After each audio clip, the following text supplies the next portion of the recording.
Unaona hiyo nyumba hiyo? Hiyo nyumba ni ya Msomali. Hiyo nyumba ni ya Msomali, na ukiangalia Wasomali wana invest kabisa, ni watu ambao wanajitolea, wanajenga nyumba kubwa kubwa. Lakini sasa ukiangalia ile acha ni zoom karibu kabisa, hiyo imenti, acha ni zoom hiyo ni ya Mkikuyu, lakini wanaiuza very soon. Watakuwa nauzia Oria, watakuwa nauzia Msomali. Na unajua ukiuzia Msomali anataka kuweka hiyo imenti ikuwe mall kubwa sana Nairobi, ikuwe mall kubwa CBD. Naona hiyo ni imenti house. Hiyo inauziwa na Oria.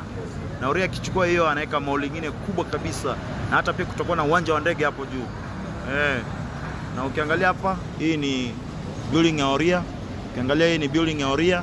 Hapa ni CBD. Na ukiangalia hapo pia ile ni building ya Oria. Msomali. Wasomali wanajaribu sana ndugu yangu. Hebu tazama rafiki yangu. Wasomali wanajaribu kabisa. Sasa hiyo nyumba mzee hiyo imenti. Hiyo ni ya Mkikuyu. Mimi wananiita ba mkubwa. Nitakuwa nakufahamisha ukweli wa mambo, na Wakikuyu wajitume kabisa. Wakikuyu mjitume kabisa. Oria wametoka Somali, Wasomali wamekuja hapo, wameinvest kabisa na wanapiga nyumba kubwa kubwa rafiki yangu, nyumba za kiustadi, nyumba safi kabisa. Twende zetu bana.